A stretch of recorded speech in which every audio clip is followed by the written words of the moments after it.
Bonjour et bienvenue à Révéler, le podcast de TVC22. Mon nom est Thomas Stockting. Aujourd'hui, nous nous entretenons avec une jeune femme d'Alfred qui, après avoir vécu avec le diabète de type 1 pendant plus de 15 ans, a découvert qu'elle était en fait allergique à son insuline. Son problème était encore plus rare, forçant elle et ses médecins à utiliser un traitement qui n'est utilisé que par environ 70 personnes dans le monde. J'ai eu la chance de m'asseoir avec Sacha et sa mère Sylvie dans leur jardin, dans leur maison familiale à Alfred en Prescott Russell pour en savoir un peu plus sur cette histoire remarquable.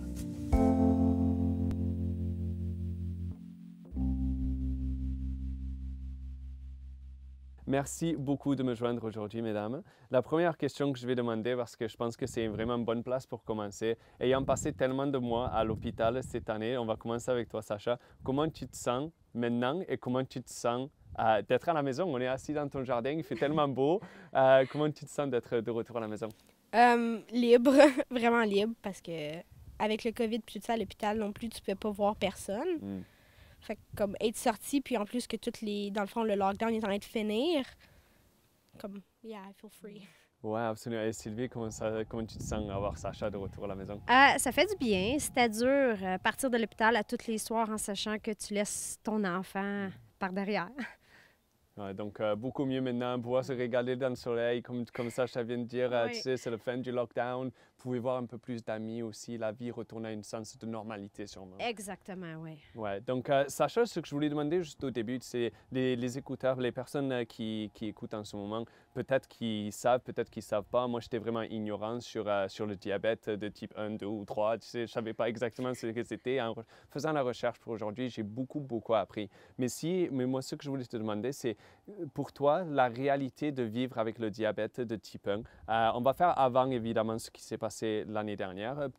Si tu peux nous décrire un petit peu qu'est-ce que c'était ta vie de jour en jour depuis que tu as eu le diagnosis, comme on dit en bon français?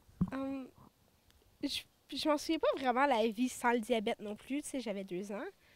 Mais je me souviens de voir les gens être capables de manger quand ils veulent sans être obligés de sortir une petite pompe à insuline ou quelque chose, ou marcher dans la rue et pas se faire demander c'est quoi ça après toi ou comme c'est quoi qui est collé sur toi.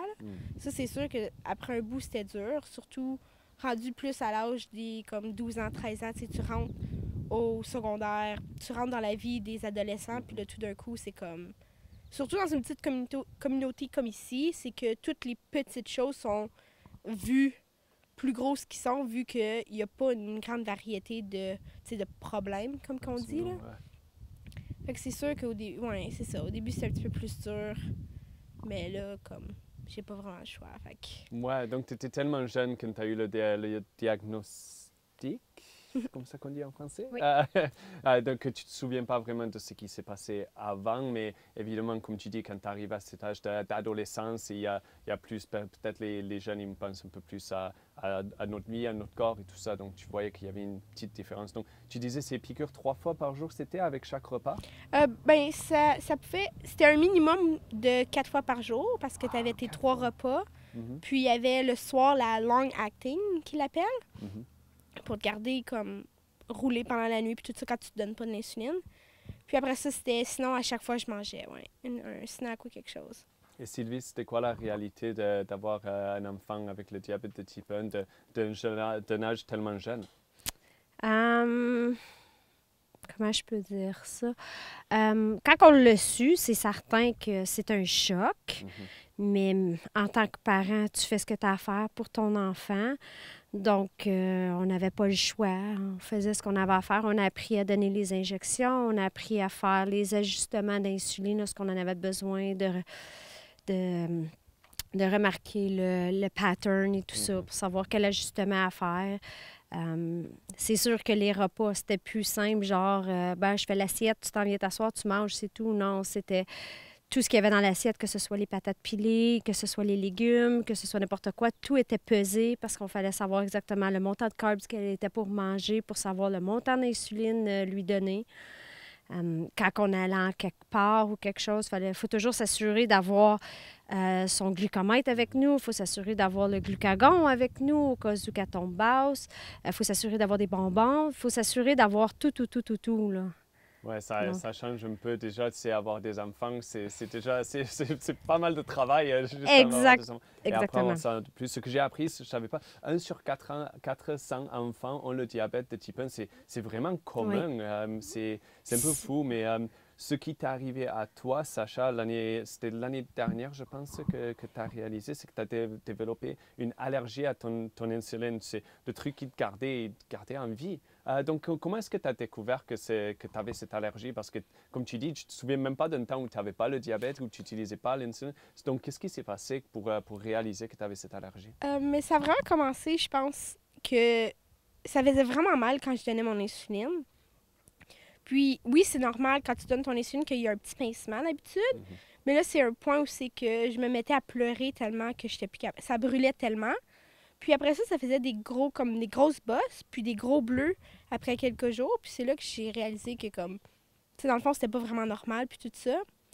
Puis après ça, c'est quand que j'ai rentré en DKA l'année passée, en février, que finalement, tu sais, je veux pas le dire comme ça, mais finalement, les médecins, ils ont réalisé que c'était pas juste quelque chose que moi, je prenais pas soin d'eux, c'était vraiment comme un problème qu'il y avait avec mon corps. Son corps n'absorbait plus l'insuline à cause de l'inflammation et tout ça. Puis comme qu'elle dit, elle a rentré en février 2020 aux soins intensifs à DKA, qui est techniquement le diabetic ketoacidosis, où ce que ton corps produit des kétones parce qu'il y a un manque d'insuline dans le corps, donc le taux de sucre monte tellement haut. Puis ça cause un gaz dans ton sang qui techniquement t'empoisonne. Et c'est ça qui est fou parce que tu passais à travers ce pain, tu sais, tu faisais les piqûres et ça te faisait tellement mal parce que tu voulais mettre l'insuline, mais en même temps, c'est cette réaction allergique empêchait le corps d'absorber l'insuline. Donc, tu passais à travers ce processus qui te faisait mal et puis ça faisait même pas l'effet que tu voulais. Donc, qu'est-ce qui te passait à travers la tête quand tu as enfin réalisé en février 2020 que ça marche plus en ce moment? Ben, je pense que la première chose qui m'a passé par la tête, c'était ben, pourquoi je continue. Comme, pourquoi faudrait que je me donne des injections qui font comme c'est horrible à donner, mais que à la fin, ça me donne le même résultat que si j'en donnerais pas. Fait que je pense que c'est vraiment ça qui m'a passé par la tête plus que rien d'autre, là. Hmm. Mais ouais, non. Ouais, parce que c'est vraiment rare. Je faisais la recherche et moins de 3% de tous les diabétiques dans le monde développent une allergie à l'insuline. Nous, on va parler un petit peu plus de ton cas après parce que c'est encore plus rare que ça. Mais quand on voyait, Sylvie, quand toi tu voyais que les injections ne marchaient pas et les docteurs, comme tu dis, en février 2020, ils ont réalisé que c'est quelque chose qu'elle fait tout ce Sacha, elle fait tout ce qu'elle devait faire, mais ça ne marchait pas. Qu'est-ce qui se passait? Qu'est-ce qui se passait à travers ta tête à ce moment-ci? Ça fait tellement longtemps que tu connais Sacha en étant diabète, maintenant tout à coup, tout change. C'était quand même assez dur. It's a process. Comme tu te demandes, OK, mais on fait quoi? Elle a besoin de son insuline pour vivre. Là, vous me dites que son corps ne l'absorbe pas à cause qu'il y a quelque chose qui se passe. Puis tu dis, ben il va arriver quoi à mon enfant? Je me suis dit, c'était inquiétant parce que tu te demandes souvent, OK, elle va-tu retomber en DKA encore ou non? Ou oui, qu'est-ce qu'on fait? Comment est-ce qu'on arrange ça? Puis c'est ça, comme le processus, il est long aussi, là, parce qu'au Canada, la manière que ça fonctionne, il faut vraiment essayer tout ce qu'il y a en notre possession avant d'être capable d'aller à l'extérieur du pays pour un autre traitement. Et il n'y avait vraiment pas grand-chose à l'extérieur du pays aussi. On va parler un peu plus de ça bientôt. Sacha, tu disais, t'es arrivé à un moment, tu te demandais pourquoi tu te donnais ces piqûres si ça te fait tellement mal et ça n'a pas d'effet. Donc, à partir de février 2020, comment est-ce que ta vie de jour en jour avec le diabète de type 1 que tu as, comment est-ce que ça a changé pour toi?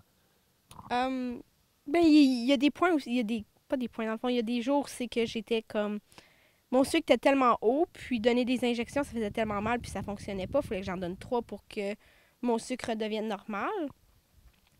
Puis donc, dans le fond, ces jours-là, j'étais comme, ben, est-ce que je mange, puis je prends la chance d'être malade, ou est-ce que je mange pas, puis je prends juste la chance d'avoir faim toute la journée, puis de me sentir malade quand même. T'sais, dans le fond, il n'y avait pas une solution gagnante non plus, c'était vraiment plus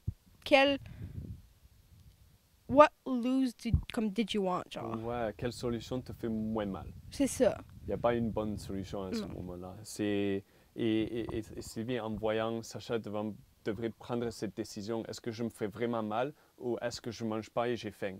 Tu sais que comment tu réagis quand tu vois ton enfant d'avoir ces pensées-là, tu sais, à l'âge de 16-17 ans? C'est dur de voir ton enfant parce que je me dis, elle s'injecte, elle a mal, je la vois pleurer, je la vois se donner son injection, puis elle en pleure. Il y a même des fois, je vais être honnête, elle en a crié.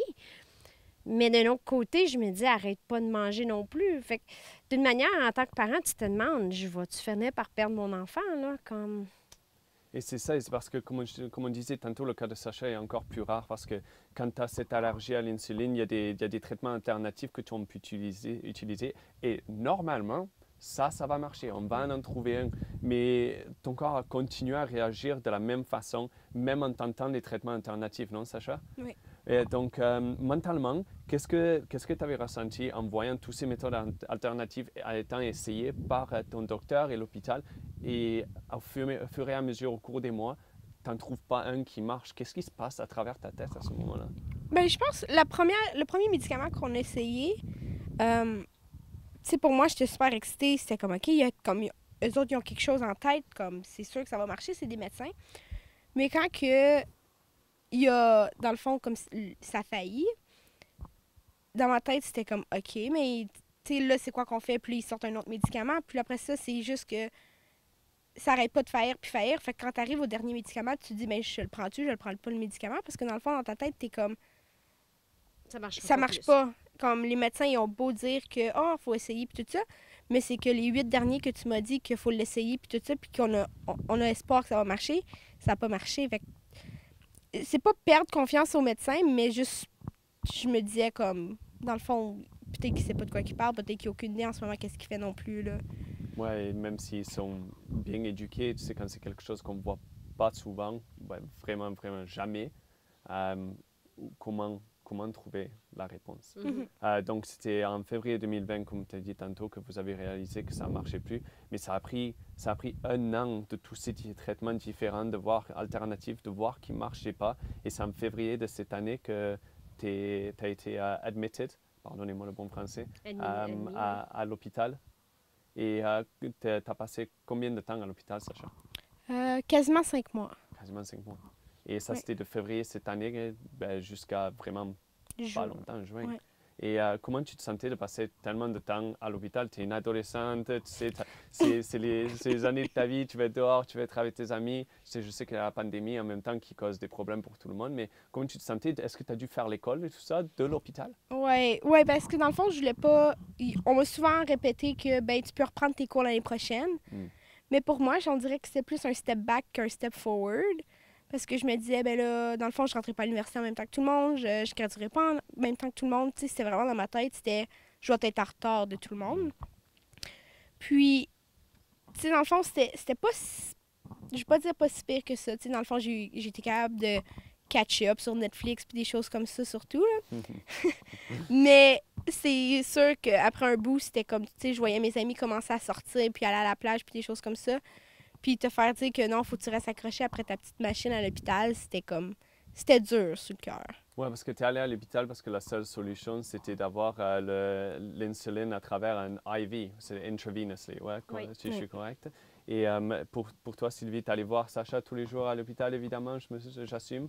Oui, j'allais voir Sacha tous les jours. Et comment tu te sentais de devoir aller voir ta fille à l'hôpital et puis partir à la fin de chaque journée? C'était dur.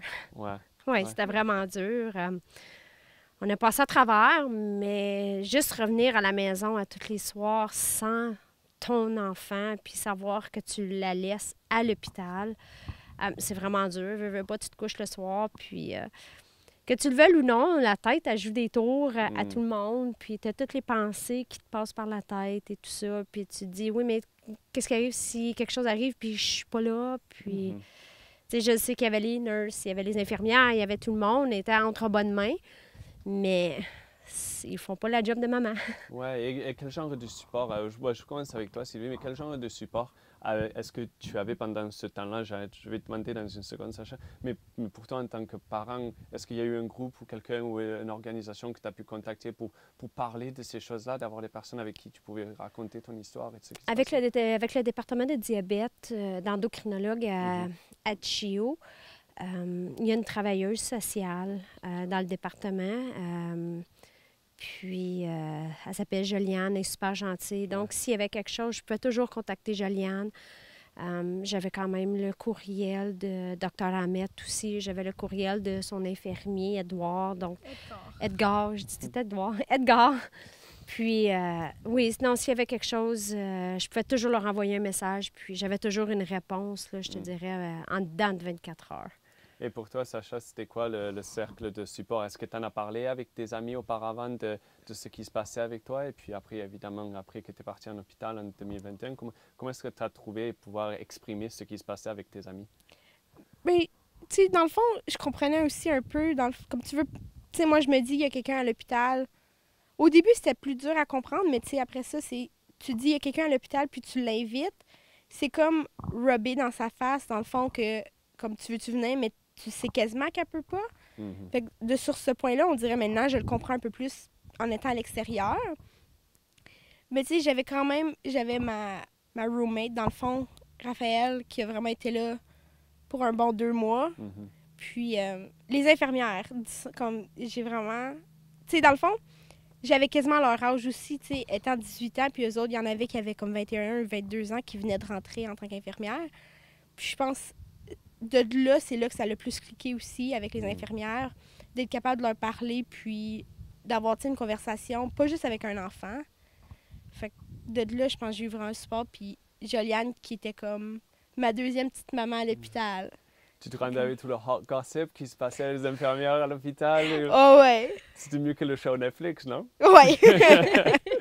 Donc maintenant, pour se concentrer un peu sur les points positifs, évidemment, tu sais, raconter cette histoire sans parler des points un peu durs et émotionnels, c'est impossible parce que c'est quelque chose de fou qui est arrivé à vous. Mais pour se concentrer sur un point un peu plus positif, nous sommes assis ici dans votre jardin l'été 2021 parce qu'une méthode de traitement a été trouvée. Oui. Ça a pris bien longtemps. Comme vous avez dit tantôt, Sylvie, il faut passer à travers tous les traitements pour démontrer qu'ils ne marchaient pas. Et votre docteur Ahmed, que vous avez eu depuis son diagnostic à l'âge de 2-3 ans, a été vraiment un pilier de support à essayer de trouver ce traitement, si je suis correct, non? Oui, exact. Et donc, en fait, c'est vous, Sacha, vous êtes la première personne en Amérique du Nord qui reçoit ce traitement, non? Oui. Donc, statut célébrité, immédiatement.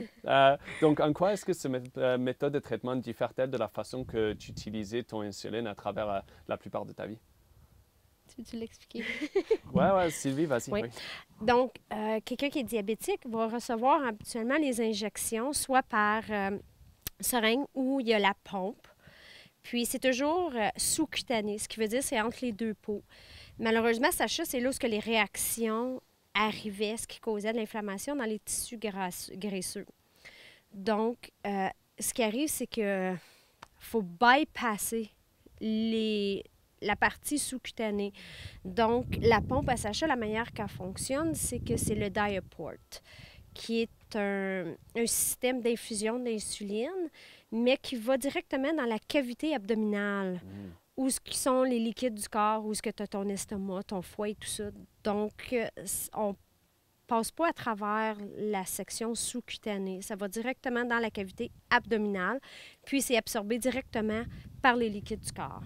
Et d'accord. Et donc ça, comme tu dis tantôt, ça bypass la partie de ton corps où la réaction allergique occur. Et donc, comment est-ce que votre perspective sur la vie a changé depuis que vous avez pu installer ce nouveau genre de traitement? Parce que vous avez eu tellement longtemps à voir que ça ne marchait pas, Et tu as eu l'opération il y a plus d'1 mois maintenant, je pense, et il y a presque un mois. Et ça marche bien? Pour l'instant, ça marche bien. Je me dis, on a de l'espoir, finalement. Donc, oui.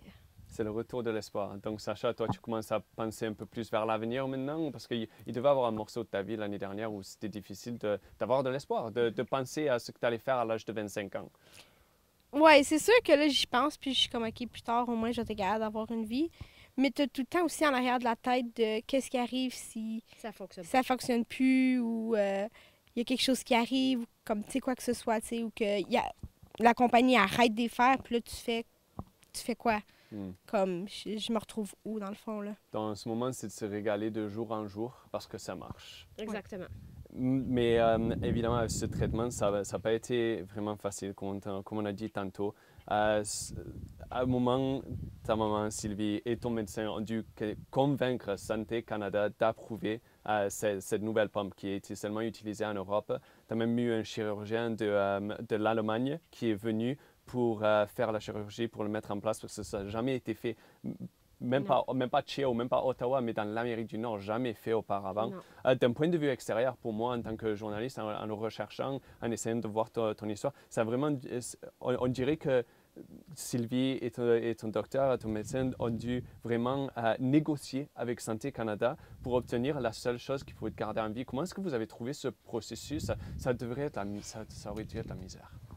C'est un processus, je vais être honnête, qui peut être très frustrant parce que tout ce qui est médicaments ou medical supplies qui rentrent au Canada doit être accepté par Santé Canada. Mais pour que ce soit accepté par Santé Canada, il faut qu'il y ait des tests qui soient faits et tout ça. C'est un processus qui est très, très long.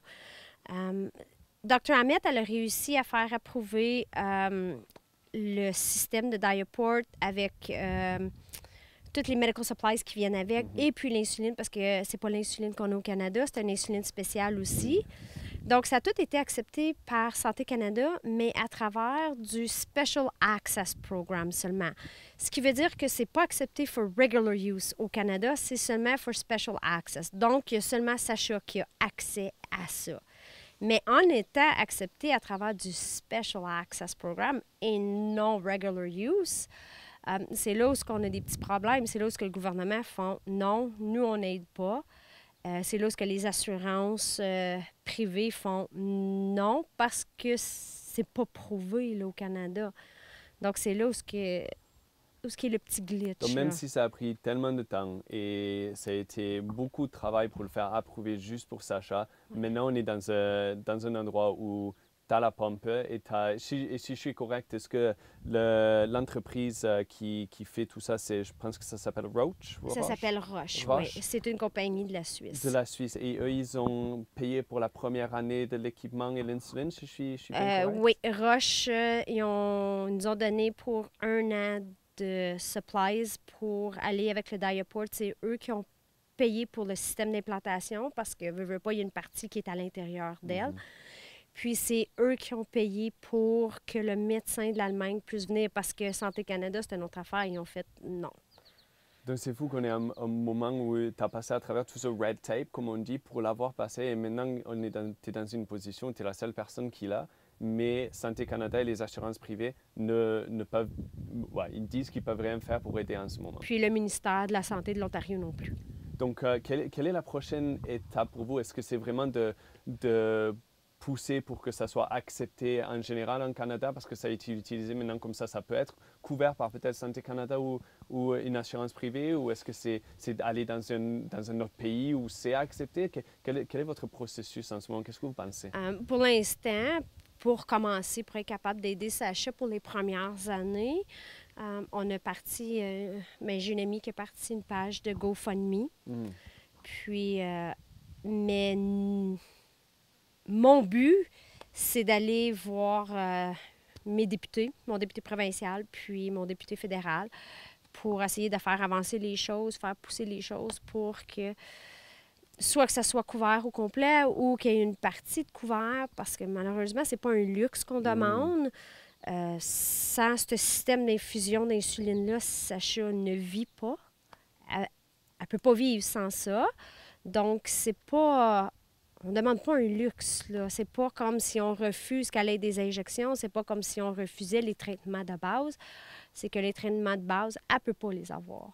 Et c'est, comme on dit en bon français, c'est pas « I would like to have », it's a need to have. It's a need, it's not... Yeah. Oui, absolument. Donc, et c'est plutôt coûteux, non, tout ça, chaque année, parce qu'on parle du GoFundMe, on parle du fait qu'il n'y a pas l'assurance. C'est pas comme si c'est quelques centaines de dollars par année, c'est beaucoup plus, non? Oui, on regarde environ 15 000 par année. Donc, il va falloir avoir 15 000 chaque année pour pouvoir pour avoir l'équipement en bonne condition, pour avoir l'insuline et tout ça. Oui, exactement. Et où en êtes-vous avec le GoFundMe et tout ça? J'assume que la communauté a commencé à s'aider. Oui, puis c'est ça, on remercie vraiment les gens, là, que les gens donnent 1 $, qui en donnent 2, qui en donnent 100, qui en donnent 500. On est très reconnaissant de chaque montant parce que chaque montant compte. Comme on disait, c'est avec des cents qu'on fait des piastres, c'est avec des piastres qu'on fait des 100 piastres. Donc, vraiment, comme merci beaucoup à la communauté. En ce moment, on a environ à peu près, 2 ans de ramasser. Oui, on a à peu près, je te dirais, là, entre 1 an et demi, entre 1 an et demi à 2 ans. Pour donner un peu de temps pour les arrangements, comme vous dites, c'est vraiment poussé avec les députés provinciaux et fédérales. Malheureusement, le timing, c'est toujours la même chose, parce qu'on a les élections fédérales qui vont peut-être arriver plus tard cette année, qu'on pense tous que ça va se passer, et les élections provinciales l'année prochaine. Et c'est toujours difficile quand il y a des changements de gouvernement. Exactement. On est vraiment là, dans un temps là, comme entre deux, comme qui dirait. Là. Donc, si on va voir nos députés, puis eux commencent à faire l'ouvrage, puis là, d'un coup, ça change. Donc là, c'est à recommencer avec le nouveau. Donc, on va voir. On va s'essayer, on perd à rien. Et du côté de ce que les gens de la communauté, quelqu'un qui écoute en ce moment peut faire, évidemment, comme vous avez dit tantôt, $1, $10 vers le GoFundMe, ça aide beaucoup. Mais est-ce qu'il y a quelque chose, des petitions, quelque chose que vous encouragez peut-être à des gens de la communauté de pousser, de parler avec leurs députés aussi, de voir s'ils peuvent accélérer le processus? C'est quelque chose comme ça pourrait aider, vous pensez? Ça pourrait aider. C'est vraiment, c'est de pousser le gouvernement, comme c'est là.